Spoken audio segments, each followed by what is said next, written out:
In 2026, $660 billion is being committed to artificial intelligence infrastructure in a single year. It is a build-out of data centers, semiconductors, and power grids at a scale that exceeds the peak of the railroad boom or the early internet. But the hardware isn't the end goal. This investment is directed at the economic value of a specific group, the professional middle class.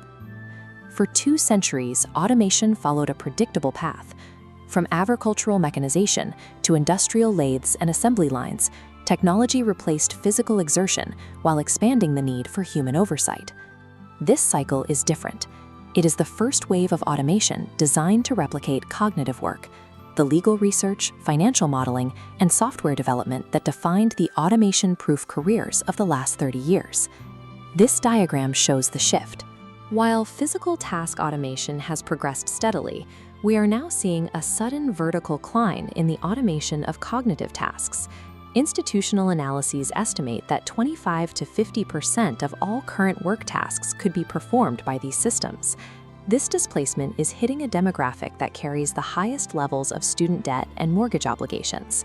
These are workers who invested in their education under the explicit premise that their cognitive skills made them irreplaceable. This educated, politically organized demographic is facing a rapid shift in its economic value, moving into a labor market that is only just beginning to grapple with the implications of large-scale white-collar displacement. The $660 billion isn't spreading across the economy. It is being concentrated into a handful of American technology giants and their global counterparts.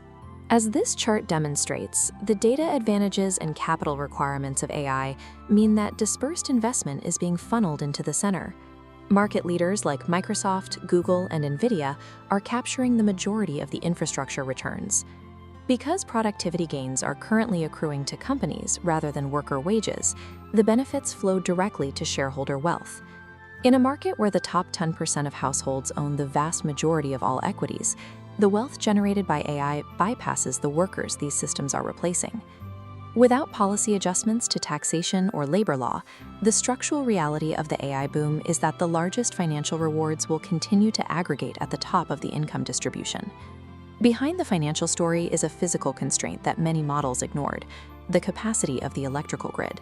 Training a single frontier AI model can consume as much electricity as a small nation uses in several months, creating a demand for power that the existing infrastructure was never built to handle.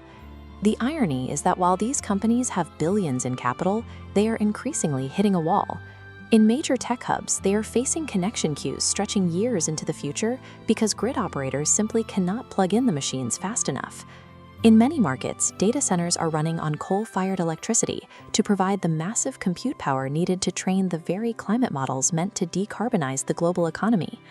The limits of this revolution are currently dictated not by the speed of human innovation, but by the physical breaking point of legacy electrical infrastructure. If the labor and energy costs are so severe, why aren't governments mandating a pause? The answer lies in the Great Hall of the People in Beijing. China's national strategy treats AI development as a central pillar of economic and military power, backed by state-level investment programs. US restrictions on high-end chips were meant to slow this progress. Instead, they forced a massive acceleration in domestic Chinese semiconductor manufacturing, reducing the leverage the West once held over the supply chain. This isn't a purely commercial cycle. Like the nuclear or space races of the 20th century, AI is now being treated as a matter of national security. When survival is the metric, commercial common sense often takes a back seat. Because AI capability is now inseparable from geopolitical power, the standard guardrails of market pacing and public safety have been subordinated to the urgency of the race. Jamie Dimon's warning to shareholders was clear: financial models have significant limits when facing systemic transformations of this magnitude. We can track the first-order effects, but the second and third-order effects are where history is actually made. Cars created the suburbs. The internet created social media. These shifts were not part of the original business plans. We are now releasing these systems into a society that hasn't mapped the consequences, from breakthroughs in medicine and science to the development of autonomous weapons and new forms of surveillance. The most profound impact isn't just the jobs we can predict losing today. It's the cascade of unmapped social changes being unleashed on an unprepared institutional landscape. Rejecting the technology is not an option.